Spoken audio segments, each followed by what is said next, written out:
Olá, sejam todos muito bem-vindos ao Universo da Biologia Molecular. Eu sou Eduardo Castanho e hoje, na aula de hoje, nós vamos falar sobre um tema que chega com recorrência, que é uma pergunta que chega com recorrência para mim, que é a seguinte, ó.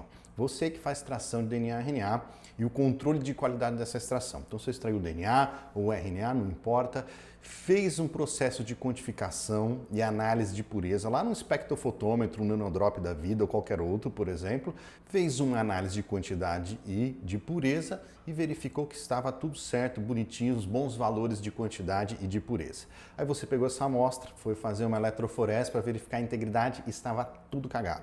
Tava aquele arraste, aquela amostra fraquinha, tudo ruim. Tava bom na espectrofotometria, na quantificação e horrível na eletroforese. O que pode ter acontecido nesse caso e o que você deve fazer para evitar essa situação que é tão comum daqui a pouco, depois da vinheta.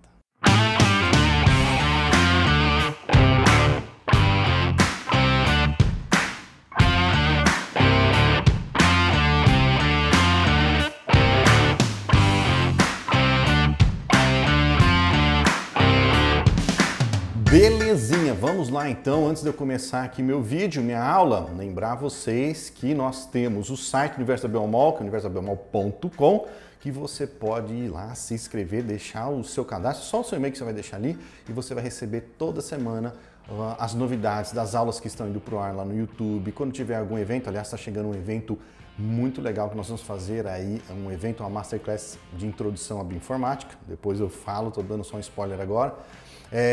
Mas você vai ficar sabendo desses eventos, vai ficar sabendo das aulas que estão entrando no ar, tudo que for novidade aí que seja interessante para você, você vai receber por e-mail, beleza? E a outra coisa, além aqui do YouTube, nós temos também o perfil lá do Universo da Biomol no Instagram, onde nossa interação ali é mais próxima, caixinha de pergunta e resposta, você manda suas perguntas para mim, eu respondo, e você vai ver um pouco do dia a dia também do Universo da Biomol, beleza? Então, eu queria dar esses dois recadinhos, aqui só também é um recado, né? Mas é mais um alerta.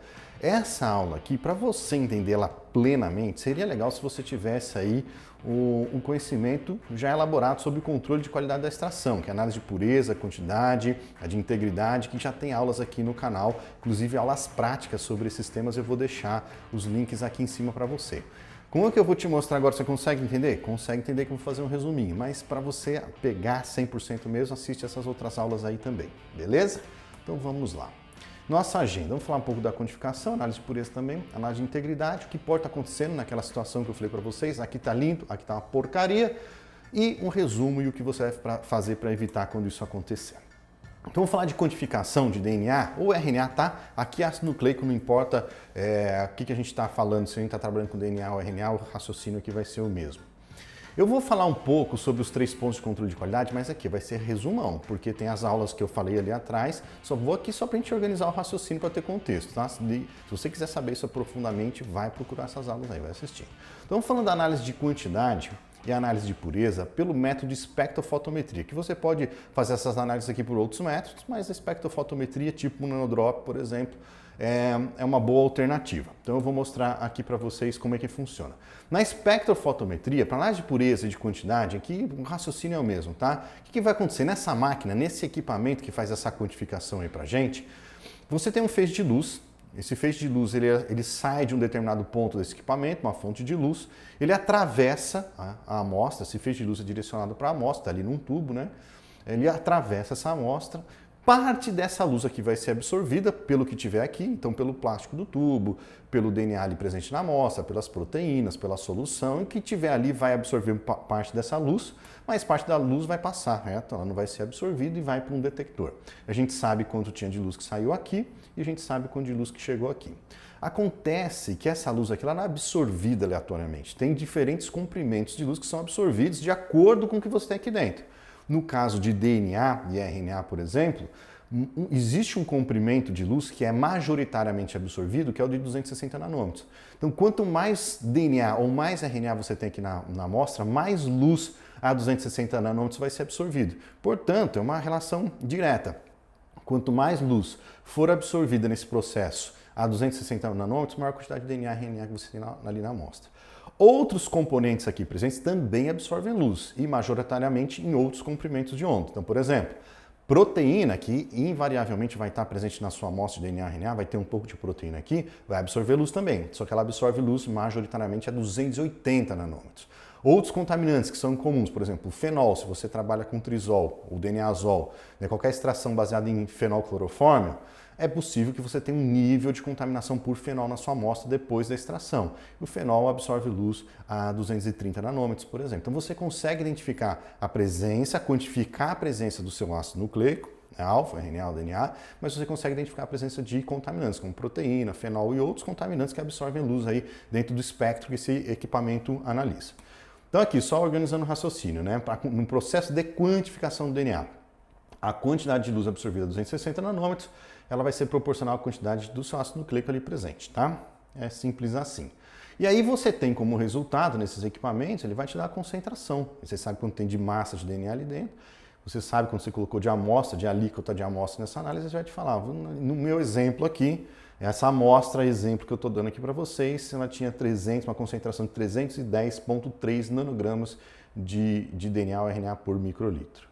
Ele quantificou também esse resultado é baseado na absorbância 260, mas ele calculou a absorbância 280 também e fez as relações. E essas relações elas são interessantes para a gente saber o nível de contaminação que você tem naquela amostra em relação ao DNA. Ele fala quanto você tem de DNA, a absorbância 260 em relação ao contaminante, que no caso proteína, a absorbância é 280. Então ele faz a relação, esse valor tem que estar próximo de 2 para ser um bom valor. E a mesma coisa aqui, só que para outros contaminantes tem que estar próximo de 2 para ser um bom valor também. Então isso aqui seria um bom resultado.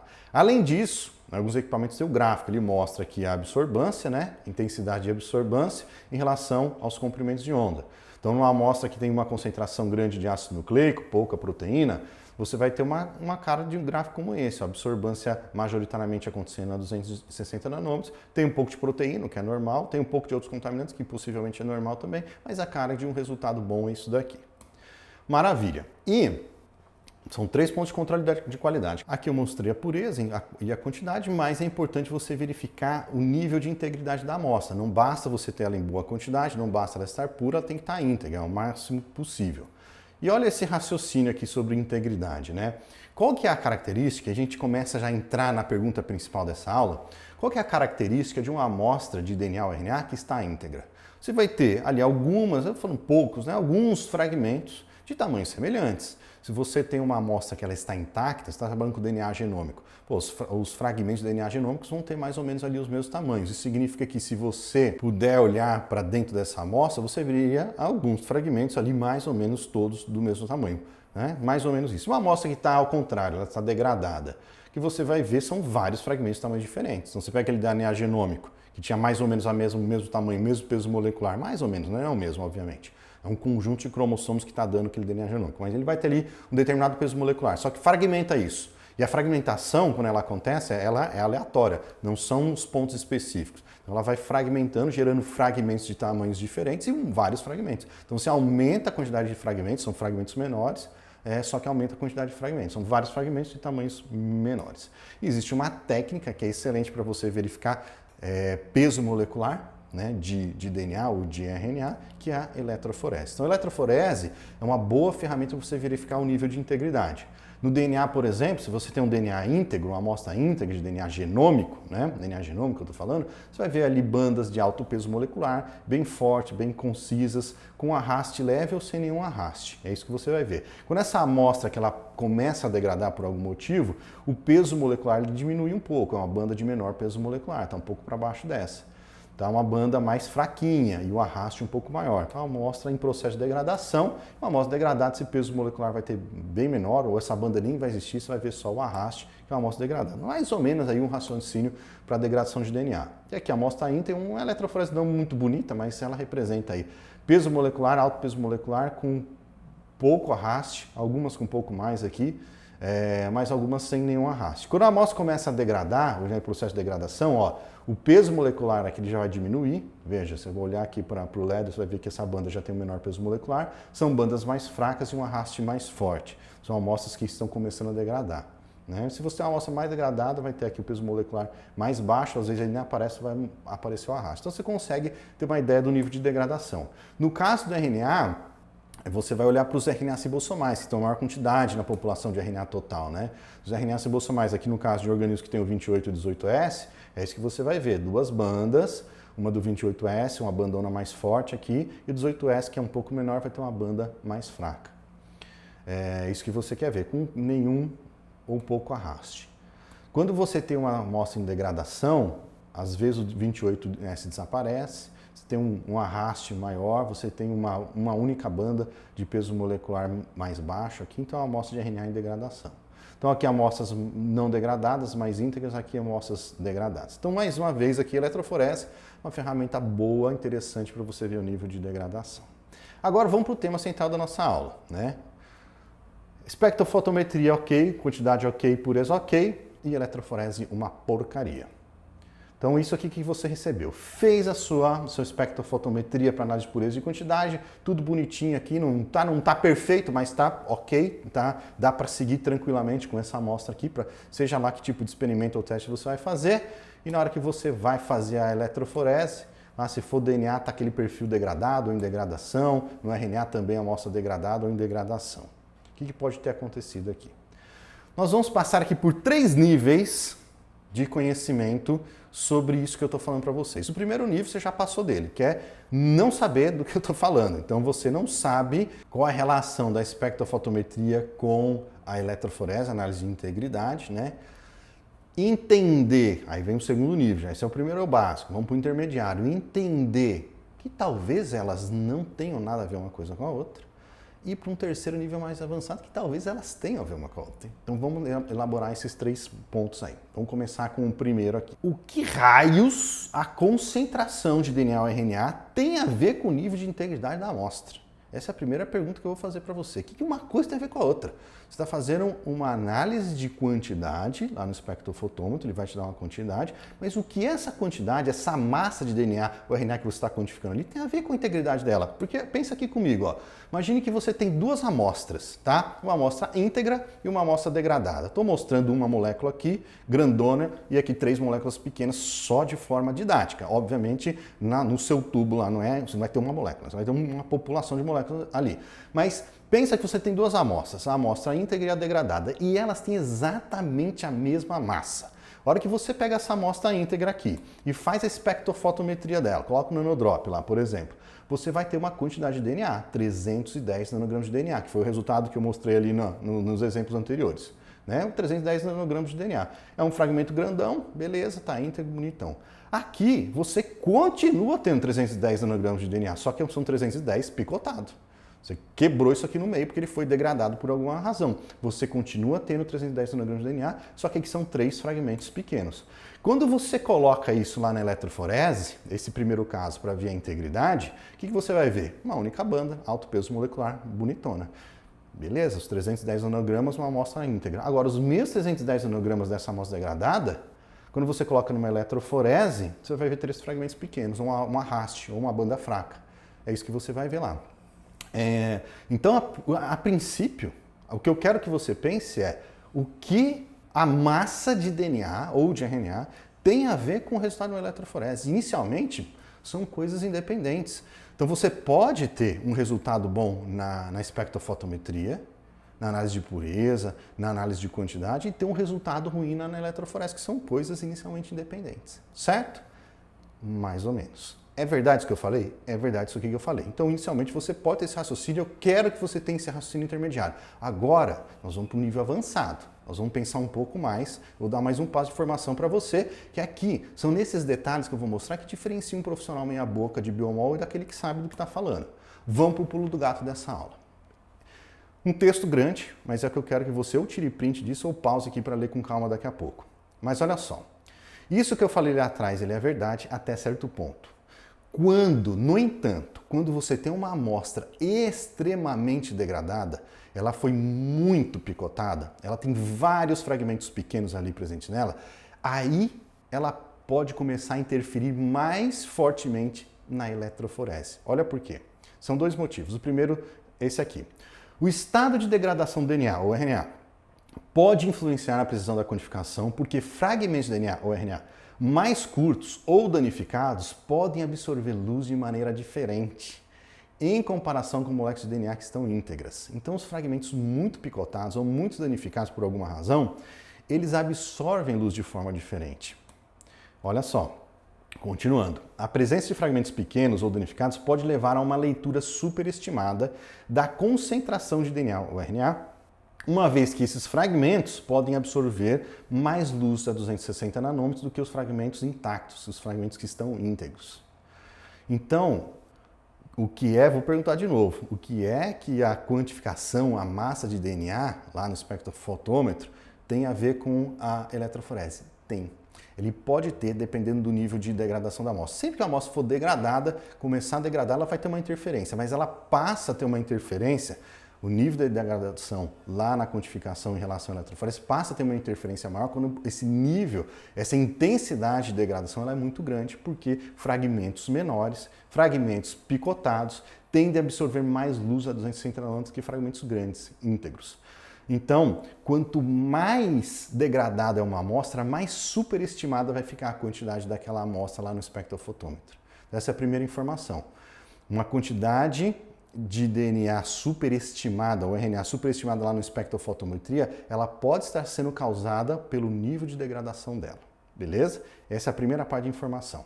Agora vem a segunda parte da informação, que é qual foi o motivo que essa amostra degradou? Por que ela está degradada?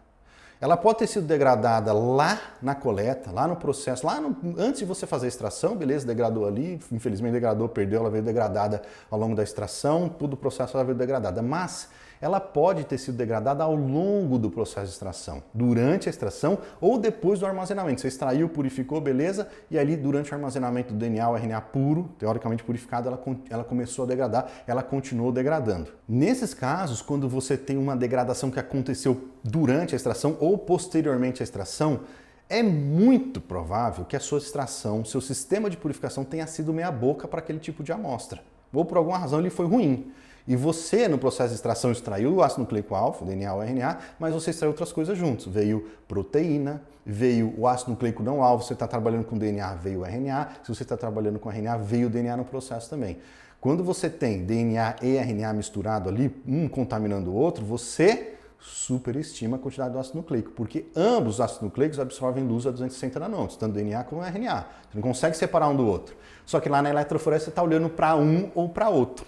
Né? Você está olhando ou para o DNA ou para o RNA. Até dá para ver os dois ao mesmo tempo, mas geralmente você está olhando para um ou para outro, certo? Então a primeira coisa é essa, o nível de pureza da sua amostra em relação ao ácido nucleico contaminante, não é o seu alvo, ele pode interferir lá na quantificação, né? Ele está superestimando a sua quantidade ali e o resultado da eletroforese não condiz com o que você viu lá. Mas tem outra coisa também.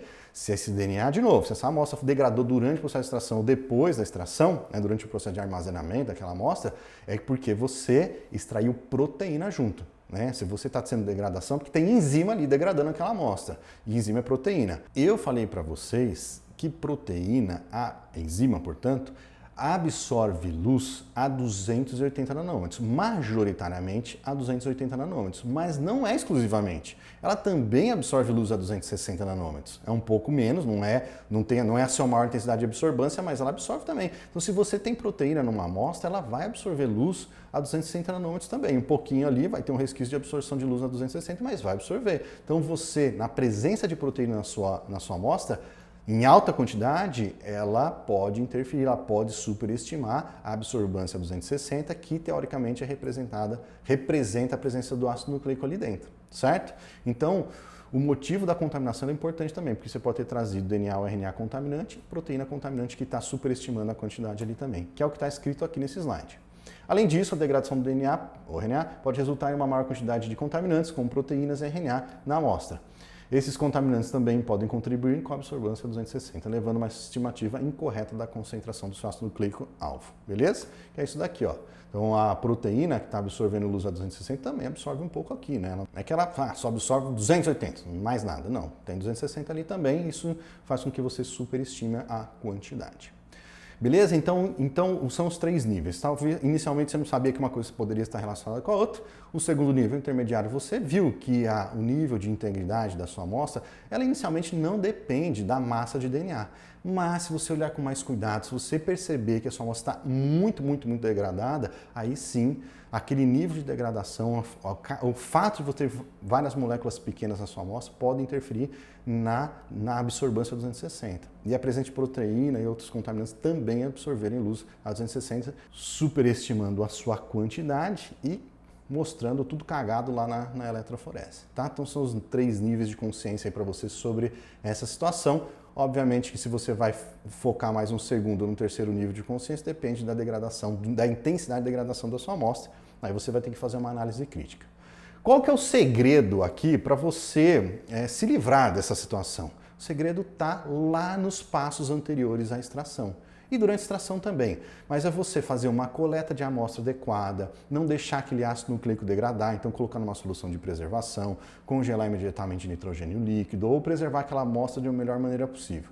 Durante a extração, trabalhar com um bom kit, um kit que seja compatível com a sua amostra, uma solução de lise compatível com a sua amostra, trabalhar com a massa, a quantidade de tecido, se é tecido, sei lá, da amostra que você vai trabalhar, a matriz que você vai trabalhar, a quantidade compatível com a do kit, fazer o processo de purificação mais perfeitinho possível e eluir, limpar, né, purificar e depois eluir a amostra ali com bastante cuidado para que você não traga contaminantes. Então, o segredo ele está no que vem antes, obviamente, dessas análises aqui.